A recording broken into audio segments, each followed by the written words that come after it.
So this is Sasha Migdal. If you haven't had a chance to meet him, well, this will be your chance. So Sasha has a long and illustrious career in academia, dating back to work on what's now called the Higgs mechanism in the Higgs boson, which I guess came out at more or less the same time as Higgs' paper and various other people in the mid-60s. Came out to the desk of this referee. Okay. Where it was sitting for 2 years. And since then, he has contributed to quite a wide array of topics in theoretical physics, including the renormalization group, conformal symmetry, conformal field theory, quantum gravity in 2 dimensions, random surfaces, and turbulence. He was a professor at Princeton. I guess overlapped with you, Paul, for a decade or something? Yeah, we did. Until the late 90s, at which point he decided to pursue other opportunities in industry, but has now come back and is working full-time on, well, that's what we'll hear today, turbulence and other topics. So I was pushed forward by a combination of boredom on the back and curiosity on the front. So now it's curiosity. Okay. Well, thanks very much, and let's welcome. Thank you. So I'm going to talk about my favorite subject, which I was pursuing all my life. My wife even remembers when I was showing her the turbulence in the bath and saying, you know, I will solve that problem sometime. Well, she still reminds me, and I haven't solved it, but I'm very enthusiastic about recent progress. So my approach is turbulence as random geometry, and I will try to describe it to you today.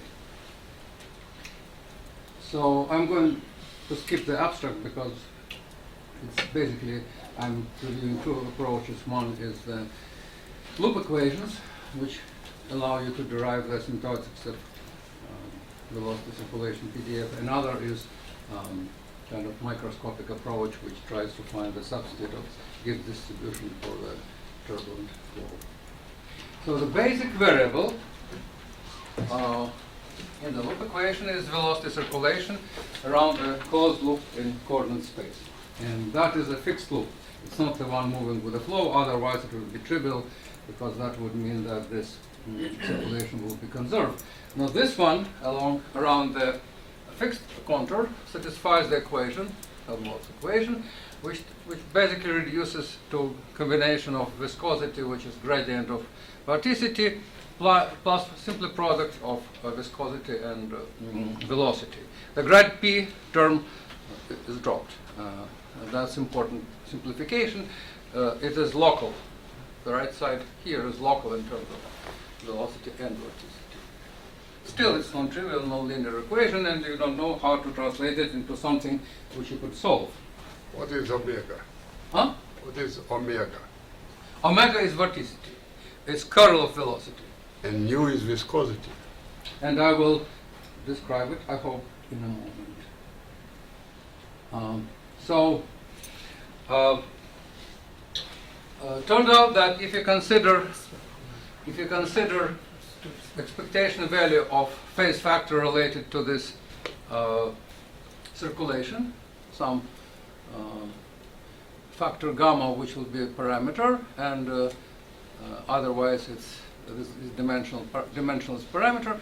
So this clearly is the Fourier conjugate of the PDF. If you integrate this thing over gamma, you'll get delta function, which means that ordinary probability distribution for circulation would be Fourier transform of this quantity.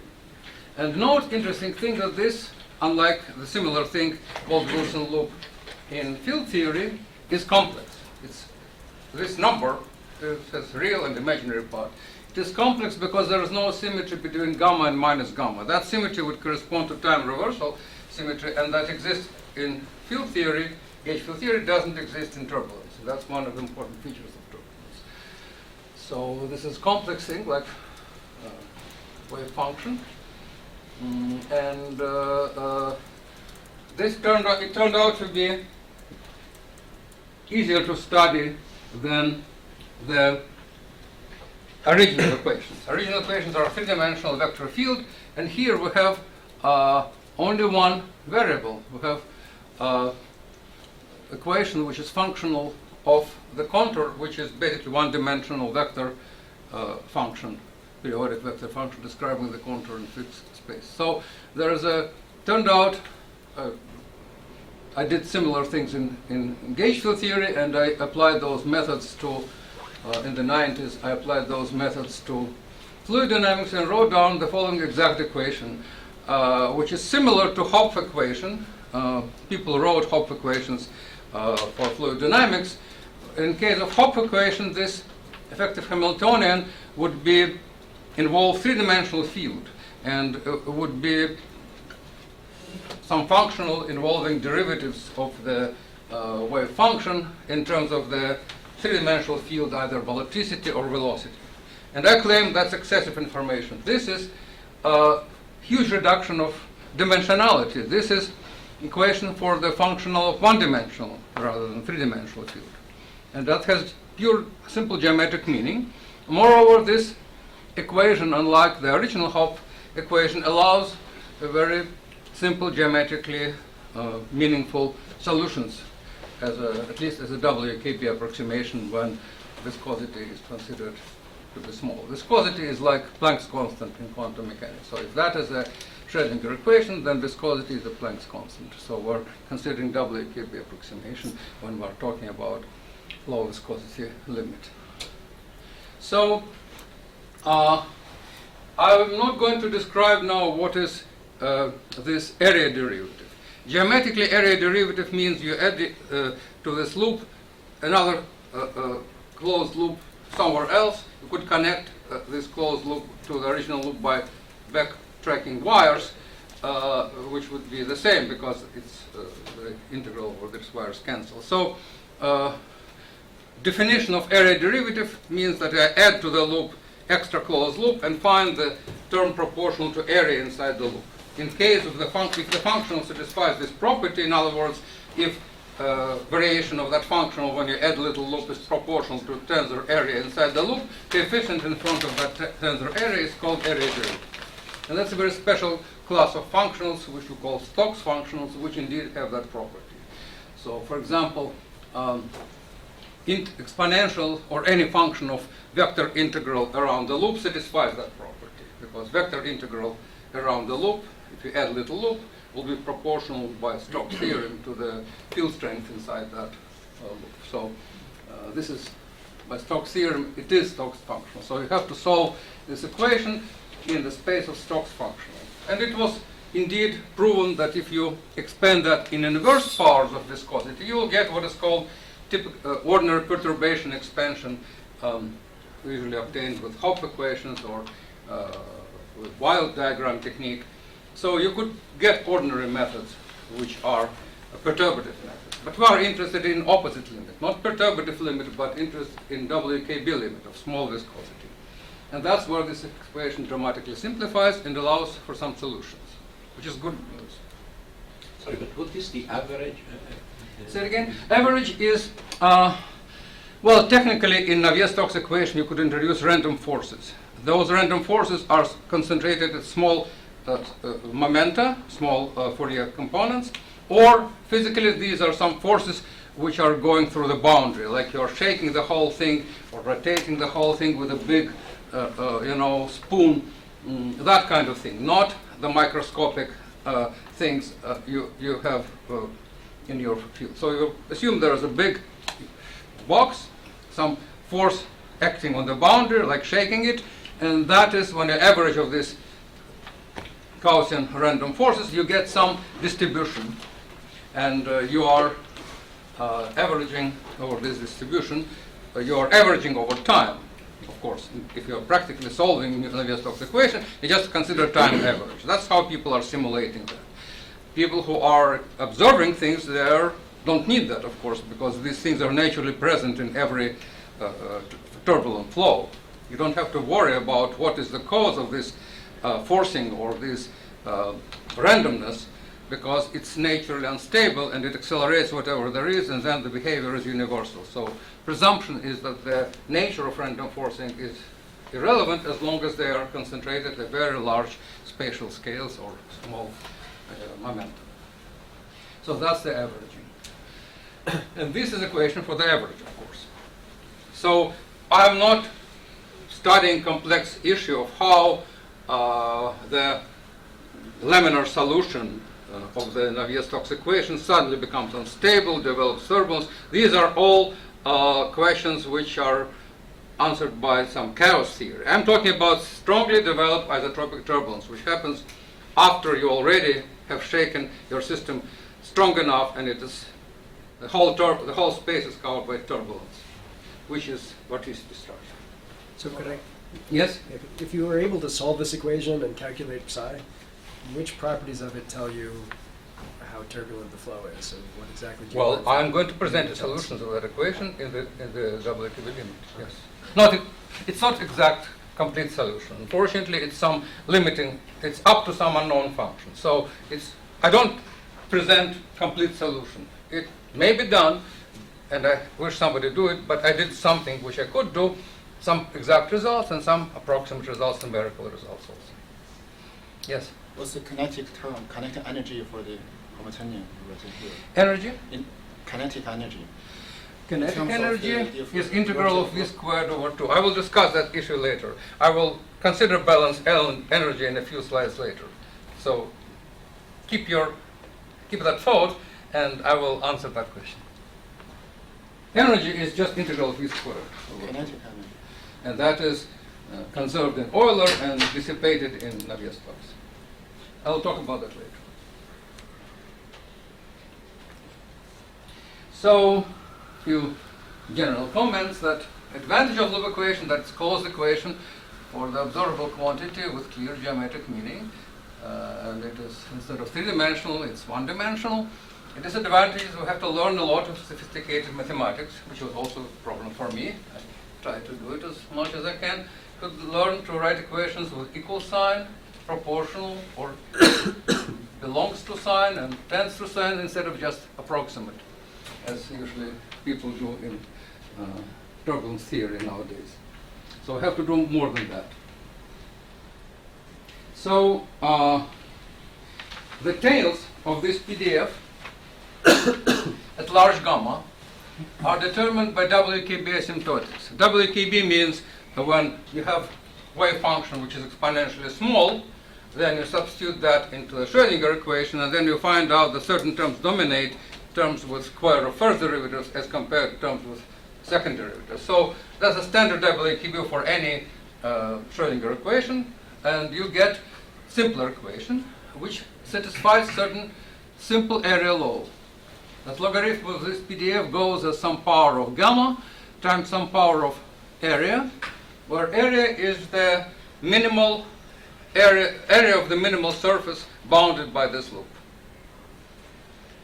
And that prediction was buried in dust for 30 years. It made that prediction in 93. Nobody confirmed that, but in 2019, Srinivasan, my dear friend Srini, with his students, finally, after long effort and lots of technical work and physics intuition, made simulations which indeed confirmed to some extent that law. And here is one of his latest results, where you see that a logarithm of PDF indeed is almost straight line. If you carefully, you'll see that the slopes are different on the left and right side. That's gamma divided by viscosity. It's large ratio, which means you are deep in the inertial range. And you, well, very large gammas are, of course, you limit you have limitation of your box. But basically, you have remarkable smooth law, and various types of dots correspond to different aspect ratio. You could consider, with the same area, you could consider square, rectangle, with arbitrary aspect ratio of sides at given area, and they all beautifully lay on the same line, which means there is indeed some area law. And they measured these parameters, this power mu and this power alpha. And what they found was 0.55. And that's interesting because it is not what Kolmogorov theory would predict. Kolmogorov theory would predict 2/3, which is 0.67, which is well beyond the doubts. However, So here you're taking the limit where the I don't hear. sorry. Huh? Here you're taking the limit where the viscosity is going to zero. That's this Well, discussion. Or? It is ratio, I'm predicting it at zero viscosity, the inertial range. And they're considering ratio of gamma to viscosity about 20,000. So it is exactly where I would expect it to fall. Also, this parameter R lambda, which is 1300 or whatever, that says how large is the inertial effect compared to viscosity. Yes, there is a viscous scale where things dissipate, and we are talking about loops which are much larger than a viscous scale. Yeah, So but- loops are large, circulations are large. That's when you have the simple asymptotic law. Those of you who are not surprised should be, because what was measured before for the last 20 years was very complex multifractal distribution of velocity differences. Nothing like simple scaling law like that. Points didn't go on a smooth curve. They were scattered over the place, which could be explained only by non-trivial dependence of the scaling index of the number of momentum. So it is indeed very simple picture, which they found, and they call their paper bifractal, because it was not quite one simple scaling law. They fitted the biggest. They fit alpha as 0.55, but what they found was something else, which they called bifractal, but I wouldn't call it bifractal. What they found is the following thing. That's their data, red points with dot, and the x-axis is number of the momentum, so you're taking the nth power of gamma, and on the vertical axis is this lambda of p divided by p. So Kolmogorov would correspond to a straight line around 4/3. So only one point lies on this line, and the rest more or less go down. And they go down to something like 1.2, but they keep going down. If you fit that line with any reasonable asymptotic law, assuming that it leads through the constant, then you'll find, say you add logarithmic term. So you'll find that if you fit it like that, then this alpha would be already practically 0.5. So that's my prediction. From the loop equations, prediction was 0.5. From a Kolmogorov theory, prediction would be 2/3. And what we observed at the limit of existing data was 0.55, but if you continue further, then you will see that 0.5 is fitting that within there. I don't prove it. It's artificial correction. I didn't derive it, so it's still open for further investigation, but at least what I've shown is that it is compatible with the asymptotic law which tells it's 0.5. It also tells you that what we're having at this large-scale simulation is not the end of the story. You need to go much higher. You need to have super-duper computer and take a lot of time or some thinking to make it simulate large-scale turbulence. So another prediction of that theory was that mean vorticity at the edge of the loop will be directed towards the normal to the minimal surface. And I'm going to skip details. I'll just present the results, which show you the for the loop which is in xy plane. That's the z component of vorticity and normalized, so it's direction of the vorticity. So you see, it's practically 1. So it's perfectly directed along z, only at very large sizes of the loop where you have the finite size effects, it deviates. So there's confirmation of that prediction, but unfortunately for me as a follower of Landau, it's not a big prediction, because in case of the planar loop, there's only one pseudo vector in the problem which is normal to the plane. So another pseudo vector, which is vorticity, would only be directed along the normal of the plane. You know, pseudo vector doesn't change sign when you reflect the parity, so it's unfair of me to celebrate such a prediction. But in case of the curved surface, that would be less trivial. So we'll have to wait till they measure that for the curved surface.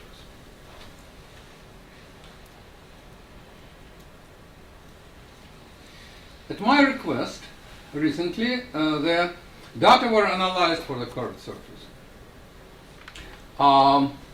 The surface, which I call soccer gate, there are two rectangles at right angle. If you put them together like that, the soap will go, the soap film will go like that. So that's a computation I made with Mathematica, how that minimal surface would go for this two-square soccer gate contour. So they found two planar loops. One with area which is just sum of these areas of these original squares, and another which has just the same area as the minimal surface. So minimal surface has area less than 4 squared, of course, because it's curved to minimize area. So if you look at this data, you see that the planar loop with proper area is circle, soccer gate with the same area is triangle, and planar loop with bigger area is this triangle. So you see that here squares, circles and triangles are perfectly matching, and downward triangles are far away. However, on the left side there is some deviation. Still, it's approximately true, but not quite. There are deviations, and I know why these deviations are coming. I'm not really predicting that universality for the curved loops, because if you look at the loop equation with curved loops, you find out that the solution involves some function on the surface which depends on the curvature. So it's approximately area, but there are some corrections related to the curvature. So apparently these corrections are stronger for the negative circulation. But in general, that confirms the results of loop equation. Now here are also experimental data. There was this talk in the December conference by Masuzawa and Irvine from University of Chicago, who actually made physical experiments. They take a big cube made of glass, I guess, or plastic, and they inserted from each of the 8 angles, they inserted very synchronized turbulent vortices. So they collided in the middle, creating the vorticity blob. They made it so that this vorticity blob was not moving anywhere, it was sitting in the middle, and there was a lot of vorticity inside. So that was a turbulent blob, and they studied properties of this turbulent blob. So that's something which is very dear to my heart, because that was part of my theory back in the 93, that, turbulence is a collection of random blobs of the, I call them cells, of the turbulent, of the vorticity, and empty space in between, and velocity field is influenced by all these blobs, but something simple happens inside the blob. So what's happening inside the blob? Now we have experimental data. So the structure of the blob is such that there is a sharp interface, sharp boundary between the region of vorticity and empty space. There's a sharp boundary and more or less homogeneous distribution inside. They found distribution of energy, not vorticity. But I'll get to that point in a minute. So what they found is energy spectrum inside the blob, which is more or less consistent with Kolmogorov. So there were no significant deviations from Kolmogorov, no multifractal, just simple Kolmogorov law with a certain accuracy in this inertial range of scales inside this little square. Actually was cube, not square, it's just one of the projections. So basically the picture is there is a blob, inside the blob is Kolmogorov, but the blob is finite, therefore with a collection of such blobs of various sizes you wouldn't have Kolmogorov, because if you pick a different arbitrary point, with certain probability this point will be in empty space, with certain probability it will be inside the blob, and all blobs are different, so you will have some superposition of Kolmogorov laws, which presumably is the multifractal. Anyway, they are not claiming anything about multifractal, they only claim that there is approximate Kolmogorov inside the blob. What is important for me is that there is very sharp interface. That's something very important, because that's part of the theorem. Sasha, so Here the blob was created experimentally, but in kind of real situation, what sets the size of the blob? Oh, here, 50 millimeter. I mean, they could create blobs of different sizes. But in kind of, if you think about some turbulence. Oh, yeah. Depending how much energy you pump in, depending on the parameters, they could tune the size, yes. It's not universal size, of course.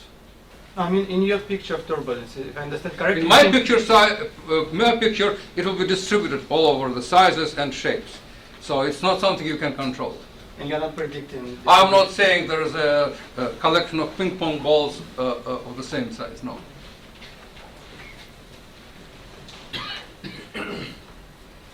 So here's my attempt to build a microscopic theory. So I'm inspired by all these considerations, and actually even before these considerations I kind of postulated that without any good reasoning, and part of what I postulated turned out to be true, and other part is still undeveloped, but I want to present whatever there is now. So there are three ingredients.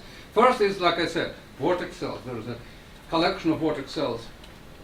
And second part, which is very surprising, which I'm going to describe today, is what I call Clebsch string.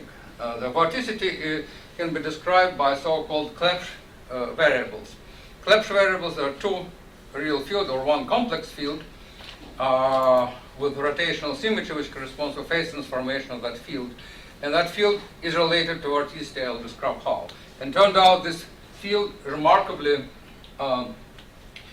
is making homology on the surface of the vortex blob. If vortex blob has some number of handles, this complex field wraps around those handles, and winding numbers play some important role in this theory. So I will describe that. And final thing is what everybody knows is dissipation.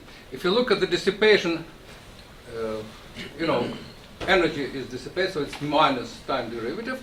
It is viscosity times integral square of vorticity. That's what you get from averaging the formula for time derivative of energy of the Navier-Stokes flow. You'll find this term proportional to velocity and square of vorticity. That's a standard formula. But that's something which we are using because that's extra to the Euler equation. That's the extra condition of our considering the stationary process with fixed flow of energy, not with fixed energy. So that condition will be imposed on statistics, not derived from statistics. So here is the philosophy that we want to study so-called Liouville equation. We want the probability distribution for any system should satisfy the Liouville equation, which tells you that if you have a Hamiltonian system, your probability should commute, in the sense of Poisson bracket, should commute with Hamiltonian. So it should be conserved. So the philosophy goes like that. Probability could depend only on conserved quantities. And these conserved quantities are no longer conserved. Because what statistics means, you have a subsystem and a thermostat, and there is some implicit interaction between the two. So microcanonical distribution corresponding to fixed value of conserved quantity becomes smeared and becomes exponential distribution, which is like Gibbs distribution. So from delta function of energy minus something, you get exponential of minus beta times energy. And that applies to the same conserved things. Whatever was conserved because of some implicit interaction, in our case viscosity, will no longer be conserved, but rather distributed. And you will have some probability distribution for these conserved quantities. So Hamiltonian wouldn't work, as I described. So what is this conserved quantity? Exponential of minus what? So for the gauge field theory, for myself, I'm just trying to outline the steps leading to that derivation of that Hamiltonian. So the velocity field is like gauge potential, and vorticity like gauge field strength, and therefore there's gauge invariance, Galilean invariance. I think these things are very well known by people. I will skip it. And dynamics, of course, is easier in terms of vorticity. So if you go and describe the Lagrange picture of motion, when every point is moved with the flow, time derivative of every bit of vorticity coordinate x is velocity at that point. Then there is also formula Biot-Savart formula for velocity as a function of vorticity. So if we go through that formulas, there is a remarkable thing called volume preserving diffeomorphisms.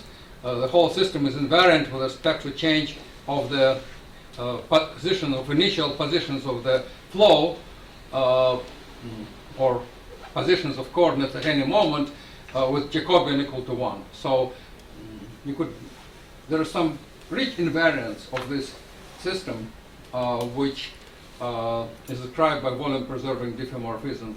X goes to some function of vector function of x with unit Jacobian.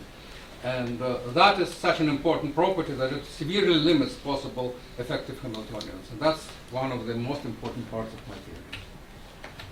Now, vorticity vector in Lagrange frame is conserved. That's called Kelvin theorem. That's the most important part. So vorticity is conserved as a vector, but it is transformed and twisted by some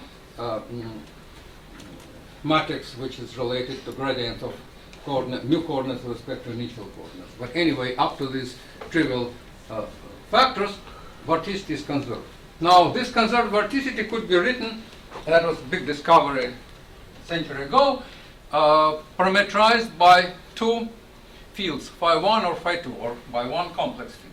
So these fields, phi1 and phi2, are called Clebsch fields, and they are like PQ pair in Hamiltonian dynamics. So their Poisson brackets are the same as coordinate and momentum, and therefore the phase volume is just d phi1, d phi2. No Jacobian, no measure, trivial measure. So they are like canonical Hamiltonian variables. Omega is, on the other hand, is a very complex variable. It is related to these original variables by this formula. And that's a very important formula because that reveals hidden simplicity of the whole system. So now this is answering the question about energy. So time derivative of energy could be written in two ways. The energy which is pumped in from the boundary is integral of the terms coming from the Euler equation, and that integral being total divergence can be written as the surface integral of certain vector, which is velocity times enthalpy. So that tells me there is no flow energy from the bulk of the object, but there is only a flow of energy from the boundaries, where you could put some random forces. So that's trivial formula for time derivative of Euler energy.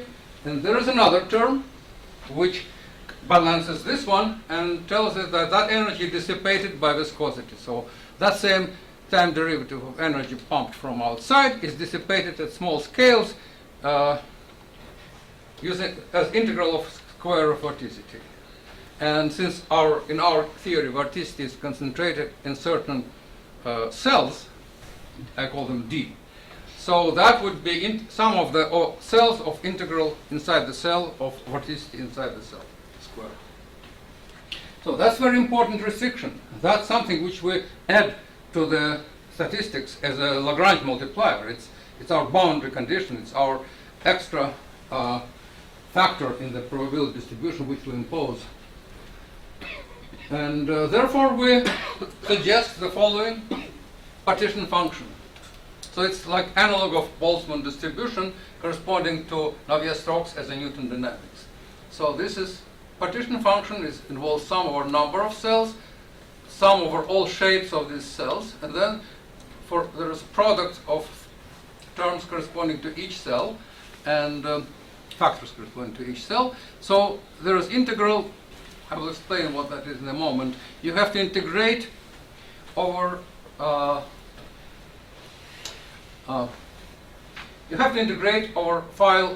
field psi inside the cell. That's the first thing you have to do.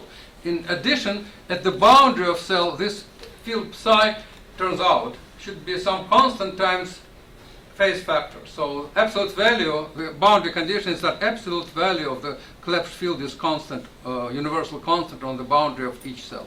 So you have to integrate over this boundary values alpha with certain measure, and this measure is dictated by parametric invariance and will coincide with the string theory.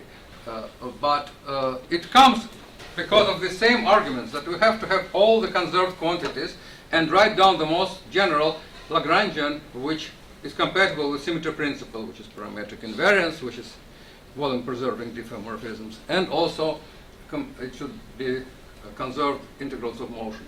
So that's what I wrote as the most general thing. This term is a volume of each cell, which is conserved. Volume is conserved in this motion. That's why it's called volume preserving diffeomorphisms. And that's area of the surface of the cell. And this term is dissipation term, and this term is a string term. Let me elaborate these terms. These cells are not overlapping? Huh? Do these cells overlap? No, they cannot overlap. And do they fill the whole volume? Within the Euler flow, the cells cannot overlap. They cannot reconnect. They cannot form the handle. Every topology. I mean, that is the property of the Euler flow. However, statistically, of course, because of viscous effects, what was there in the beginning would not be the same. So, as a result of thermal equilibrium, you will have collection of cells of various sizes. However, this probability distribution makes them, avoid each other. So, in this probability distribution, different cells don't. They could touch in principle, but they couldn't go one through another. But this parameter alpha, which is on the surface of one cell, if this one cell is in contact No, with it the is other. depending on the point on the surface. It's a field which is defined on the surface. It's not constant. But for two cells which are in contact. Oh, one cell has one alpha field, another has another alpha field. so They are not related. They are. No. They are all independent. And then the cells are independent at all. Well, the cells are dependent because they avoid each other. So the Only probability distribution of What happens inside the cell is independent. well, there is inside of the cell, which is described by this field psi, and then there is the surface of the cell, which is described by internal geometry G, which is an internal metric model of well diffeomorphisms that describes the boundary of the cell, and there is the alpha field on the surface. I will go through that. I think I will answer some of your questions below, because that's not the end, that's the beginning. That's good news. So this string Hamiltonian, that's what describes probability distribution of this alpha field. So you have basically what you can write from the point of view of parametric invariance. You have the metric tensor, you have the square element, and then you have derivatives of this alpha. So that's the most general local parametric invariant integral. And then the big question is, what is the matter of integration? Because that's a very complex problem. Mathematics is struggling with that problem for many years. It's called moduli space.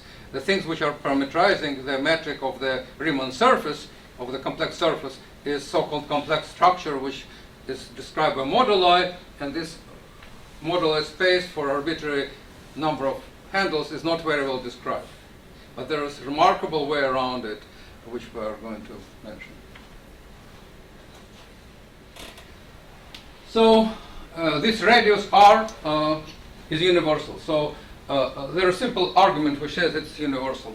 If there were two cells, one with one radius r, another with another one, if they try to interact and say reconnect because of viscosity, you'll find that at the moment, place of the seam, there will be discontinuity. There will be some vorticity. You see, with fixed absolute value of psi, vorticity is defined by that formula is 0. That's the whole idea, that this formula that psi absolute value of psi some constant means that the flow of vorticity is 0. That boundary condition was derived from the request that cross product of the two derivatives of the Clebsch field is 0. That means one of the derivative is 0, and that means if your absolute value is constant, that will be satisfied. And if there are two different cells with different radius, one can prove that at the place of the seam there will be huge flow of vorticity until it will balance, so there will be equal radius of the cell. So you cannot really find statistical systems which will be consistent with this postulate that there is no vorticity outside cells unless you make universal value of this radius. I cannot explain it in more detail, but it's in my paper. Now, you could tune all these parameters. Now, let me describe the most striking property of this theory. It's quantization of velocity circulation. So, if you consider velocity circulation around the loop, which is going outside of all cells. So, all cells are either inside, or maybe this loop goes through the handle, but anyway, it is not going through the inside of the cell. In that case, we can prove that velocity circulation reduces to the winding numbers of this alpha field on the corresponding handles. This happens because the vorticity is 0 outside the cells. Therefore, by Stokes theorem, integral of circulation can be reduced to the integral over vorticity of some Stokes surface surrounded by this loop, and you would see that the same Stokes theorem would tell us that this integral will reduce to circulations around the loop, because the Stokes theorem tells you exactly that integral for around each loop will be equal to integral over vorticity inside the loop, regardless of where you place that surface. So these hand-waving arguments stand for something much more precise, which I did in my paper, but the point of view is that until the loop intersects those cells, the circulation around the loop is proportional to the integer. It is proportional to the 2pr squared times w, or w is algebraic sum of binding numbers.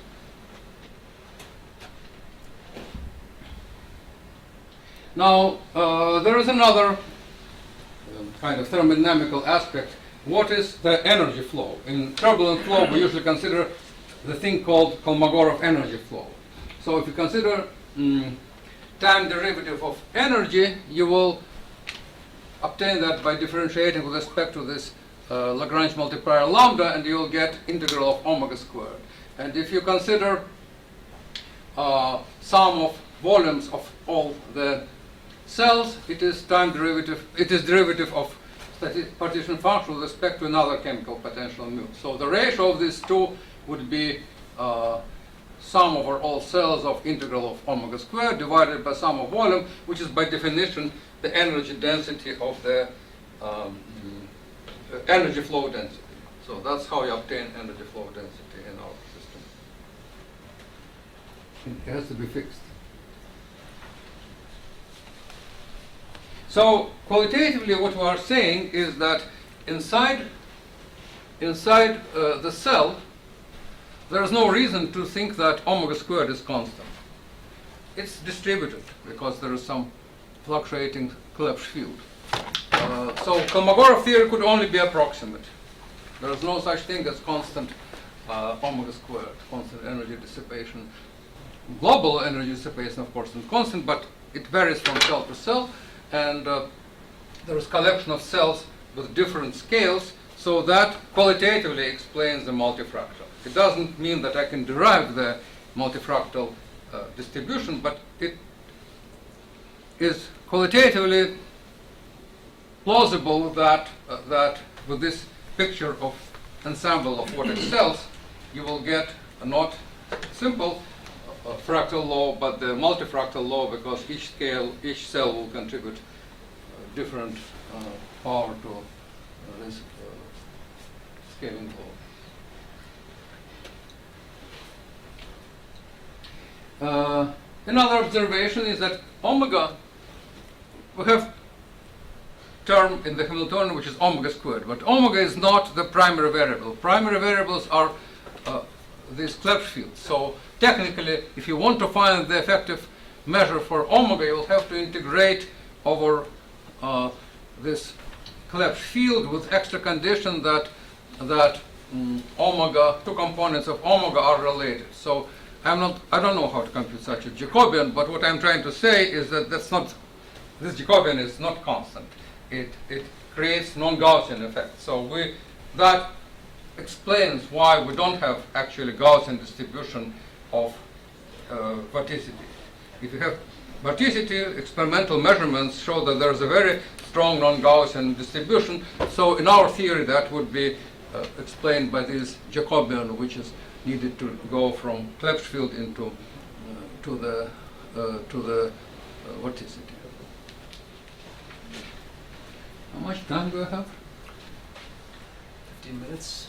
10 minutes? 15, 10 or 15. Good, good. I will make it. Okay, here is something about this topological properties of the Clebsch field. I think that will answer your questions. So if you have this Clebsch variable, C1 and C2, or phi1 and phi2, so you could write this omega as this, and then there is clearly U1 symmetry because there is a complex field and you could multiply it by constant phase. That's some hidden symmetry of the system which is not visible in terms of Navier-Stokes, but it was well known that in Clebsch variables there is this hidden symmetry.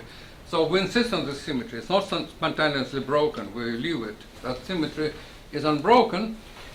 And how could we make a boundary condition on the surface of the cell compatible with that symmetry such that the normal component of omega would be 0?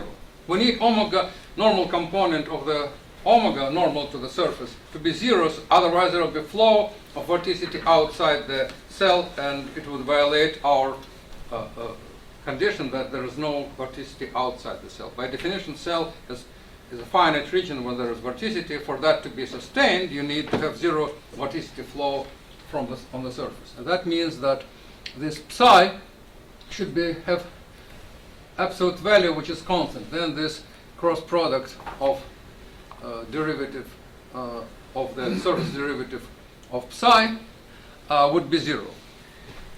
Because if you consider normal component of this vector, it will be involving two tangential derivatives of psi with respect to the surface, and therefore if psi is constant along the surface, then that would be 0. So that's the only U1 invariant solution which satisfies 0 flow outside. So it has to be constant. But in that case, then we have what is called homology. We have the phase field. We have the phase of this Clebsch field, alpha, which is defined on the surface of the cell. And it is in general allowed to have 2 pi discontinuities when you go around each handle. So it could realize a homology of S1, this unit circle, onto the complex Riemann surface with arbitrary number of handles. And that is a subject which is very well studied, and there are some formulas which I'm going to write down soon, which describe the theory with this property. It's called string theory. It's called compactified bosonic string theory. That's exactly what it is. It involves my friends in physics department helped me understand some details of that, and I also consulted my other friends from Princeton times, and they educated me, and now I know it. And it is actually some kind of bosonic string which I myself was involved in all these 80s and 90s, just forgot. So it's 2-dimensional bosonic string, and this integral integral over compact field can be computed, and at fixed metric tensor, it is sum over integral over moduli space, some mysterious unknown measure of the modular space, times exponential of the following quadratic form, which involves complex structure. Tau is a complex period on the Riemann surface, period matrix, and m and n are integer valued vectors. So that is what you get after this integration. But what you do after that is total mystery, because you have to integrate over all you have to integrate over all possible metric tensors, which is problem by itself. It's two-dimensional quantum gravity, and then you also have to integrate over moduli space. So that looks like a totally hopeless problem. But fortunately, there are miracles in this world, and one of them is called matrix model. That's what Kontsevich got his prize in the 90s, by computing the modular space without actual specifying what is modular space. The volumes of modular space can be computed. So this miracle, well, before I talk about the miracle, I will tell you something about the gravity. There, of course, it's not a real gravity. It's just a theory of surfaces, right? It's parametric invariant functionals on the surfaces, and that is described by this theory of, you could introduce correct metric measure in metrics, space of all metric tensors. You could compute the functional integrals. They are Gaussian. It reduces to certain integrals, which are Dedekind functions. And in the end, result is very simple. All Dedekind functions cancel, and the result is purely algebraic. So that's the miracle I'm going to talk about.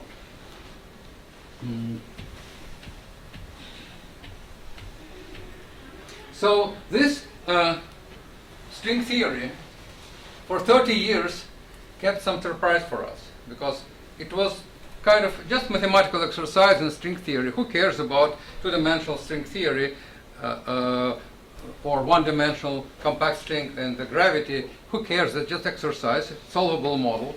But it's exactly what we get here. We have this Clebsch theory with random metric, and that is a solvable model which was solved. Actually, it was first solved without understanding the meaning of that model by famous work of Berzani, Tsixon, Parisi, and Joubert, who started these matrix models. Then there were works of Kazakov, Kostov, and myself when we applied that to the simplest topology, and then there were flurry of activity, and there was work of Gross and Klebanov and others, and there were lots of papers which found that for arbitrary torus, and then there were remarkable activity when that was compared with the results of the conventional theory of gravity, and the results coincide. So nobody can compute the results of quantum gravity in 2 dimensions for complex topology except matrix models. So it was computed by the conventional methods of Liouville theory for a sphere and the torus, and results exactly match those of matrix theory. So we presume now that matrix theory is correct. We just don't know how to justify it from the point of view of continuum geometry.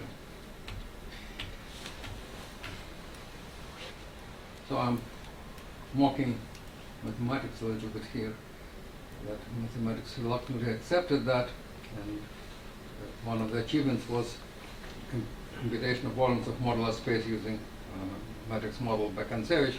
In fact, I'm very happy that mathematics kind of found the meaning and place for this and kind of certified the correctness of matrix models, so now we can use it. Now, there is one more ingredient which I want to mention. What is this sum over all cells? So you have to sum over all cells which are filled with vorticity. So that sum means you have to sum over all shapes of self-avoiding and mutually avoiding cells. And exactly the same problem is the problem of three-dimensional Ising model. When you have three-dimensional Ising model, your whole space is decomposed in 2 subsets. Some collection of spins 1 and some collection of spins -1. So by definition they don't overlap. So it's because it's phase boundaries. It's each point is either sigma equal 1 or sigma equals minus 1. In the same thing here, each point is either inside the vorticity cell or between cells. So kinematically, the phase space of all these cells is the same as phase space of Ising model. Moreover, two parts of our energy term are the same as in Ising model. The term proportional to volume of the cell is the same as magnetic energy of Ising model. If you have Ising model in magnetic field, then the energy is proportional to the total number of spins which are sigma equal 1. Minus, of course, sigma minus 1, but you could shift it by a constant, and then it will be just equivalent to the volume of the space with sigma equal 1. So you have the volume term, which is the same in Ising model, and the surface term, which is the same as Ising model, because in case of Ising model, there is interaction term between spins of opposite sign, which is proportional to the area of the phase boundary between the phases sigma 1 and sigma minus 1. So part of our effective Hamiltonian is exactly the same as Ising model. But there is extra part. There is Ising model plus Clebsch. So that is, if we would simulate that numerically, we would have to simulate Ising spins and also Clebsch fields. So we will have to do both. And I don't yet know exactly how to do it, but I hope to find out.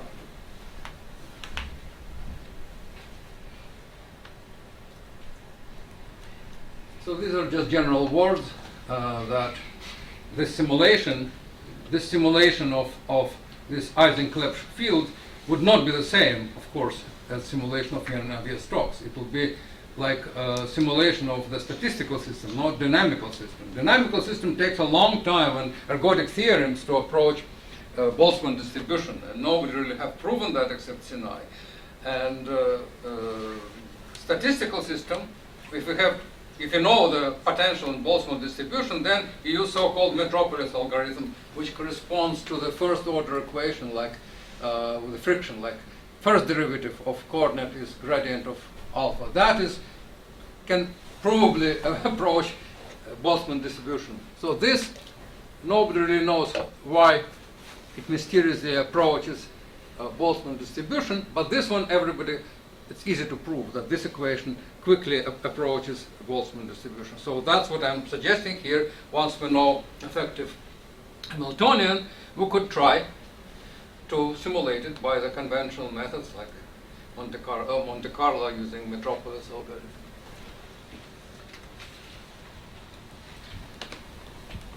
So how does that picture of these vorticity cells match the picture which I described in the beginning with area low, so that the probability distribution for the large circulation around the large loop is exponential minus area. It's a very simple picture. If you have those vorticity cells which are stretched to be inside the big loop, then at large loop, because there is volume term in the energy, the dominant contribution will have the minimal volume. The minimal volume would be minimal surface times the thickness, because there is implicit vorticity scale, it's called R0, the viscous scale, which is the minimal size of the vorticity blob. So the vorticity blob will kind of stretch and become a thin pancake of viscous thickness, and that would be the mechanism of arising the area low. That those vorticity cells will stretch to fit the loop, and that's how you get the area low. But of course, there could be some structure on the surface of the vorticity cell which would lead to deviation of area low. But at least the vorticity will be concentrated on the minimal surface, and that can be experimentally checked.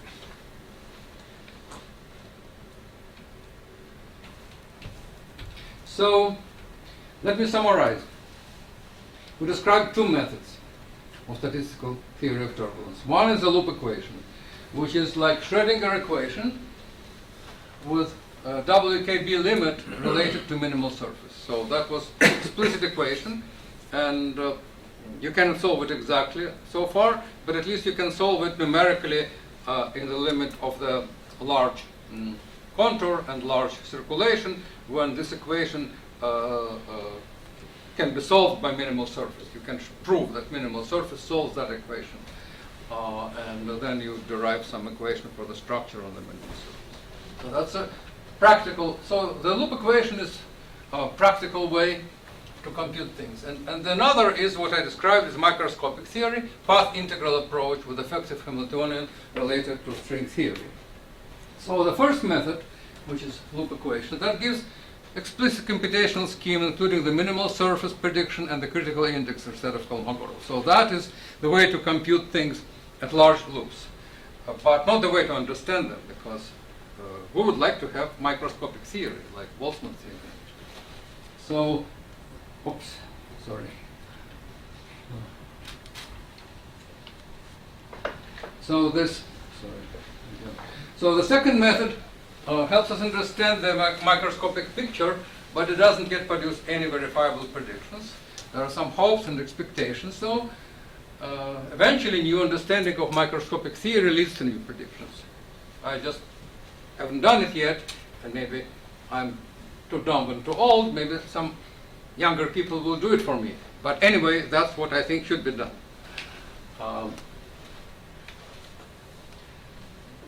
And then there is need for new numerical simulations. You see, here is an important fact which was not really exploited in the existing numerical simulations. Vorticity field is very sparse. It is not occupying the whole space. When you are solving Navier-Stokes equation in a big box, you are wasting degrees of freedom on every node of that little lattice, of that huge lattice. And in fact, your degrees of freedom are occupying much smaller volume. It is like the effective volume is like size to the 7/3, something like that, not exactly 3. And that is, you save some degrees of freedom. So you could use a more efficient way of simulating vorticity, and that is something which I'm planning to do and hope some students will help me. Now, let me kind of finish my talk with a quote from my favorite character, Richard Feynman. He wrote in his lectures that a poet said, "The whole universe is in a glass of wine." After mocking that quote, Feynman found a multitude of interesting natural phenomena in a glass of wine, including some philosophical generalizations, some chemical, biological, etc. However, he didn't mention turbulence, which he himself considered the most important unsolved classical problem. Perhaps he didn't swirl the wine in his glass hard enough to notice.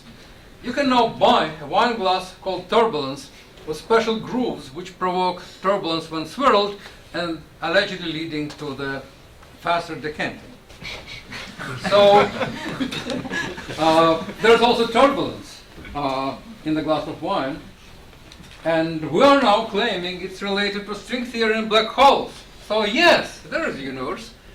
And so this conjecture maybe adds some more justice to this poetic image and perhaps moves us one step forward to solution of this great problem.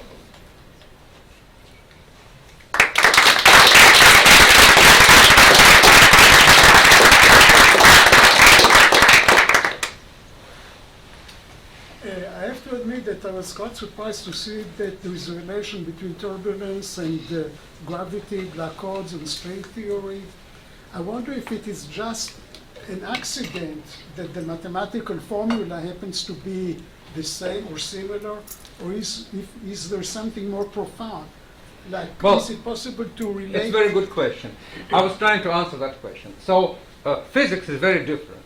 So if you say have harmonic oscillator in the lab at the scale of 2 meters, and then you find the same thing at the scale, atomic scale, it doesn't mean that they are the same. That means that's exactly the same mathematical structure. So if structure is exactly the same, that tells you something about physics. If it is just approximately the same, that's poetic image. But if indeed my conjecture about this cleft field, which is equivalent on the surface to the string, to the two-dimensional string, if that will be confirmed, then indeed you could find physics. For example, here's the physics. The solution of this two-dimensional string theory involves free fermions. It involves Fermi gas. That's the solution of matrix model. In the end, it reduces in the continuum limit to the ideal Fermi gas in some obscure potential, the inverted quadratic potential. So, it is exact thing. It's the same like Ising model. Ising model is a model, physically the model of spins up and down, right? Or two phases. But it exactly reduces, in two dimensions, it exactly reduces to the free fermions. So you could find association between every observable you want to find in your original theory and the one you find in the Ising model, I mean in the free fermions. So it is very fashionable thing now in physics. It's called duality. You know, you have dual pictures. You have, for example, gauge field theory and quantum geometry. Are they the same? No, they are dual.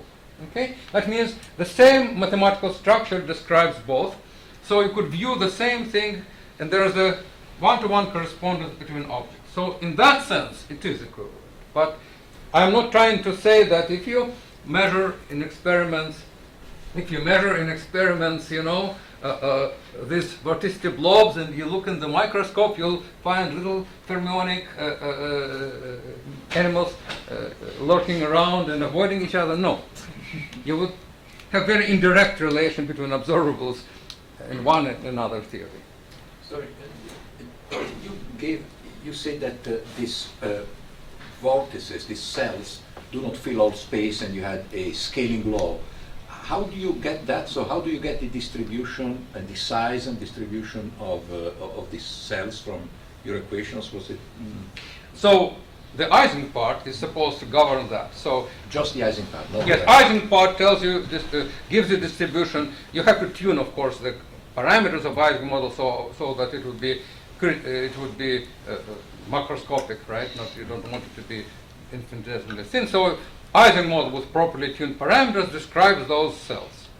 And on top of that Ising model, there are degrees of freedom sitting on the surface and inside the cells. So it's not just Ising model, as I hoped. It is Ising model plus some filling of the face by Clebsch and some surface degrees of freedom. But the distribution will be governed just by the Ising part. Distribution. How did that 7, 8, 7, No, came if you from? integrate out Clebsch, distribution will be more complex. But distribution is factorizing. So there is a probability of finding given cell of given size, a given area, given by the Ising model. You could abstract it from Ising model. On top of that, at given size of the cell, there is a distribution of the Clebsch field inside. So if you want to compute that, you'll have to do both. You have to have correct combinatorial factors for the Ising model to have the cell of a given size, and then you have to be able to integrate over this Clebsch field. So in terms of Monte Carlo, it's very practical. You use both of these degrees of freedom and shake them randomly and use Metropolis algorithm, and you will get it. So, yes. I have two questions. One for each part of your talk. For the loop equation part, are there any conditions on the kind of loop that you are talking about? For instance, No, it don't have to be. It only has to be continuous, of course, but it don't Yes, have of to be course. differentiable.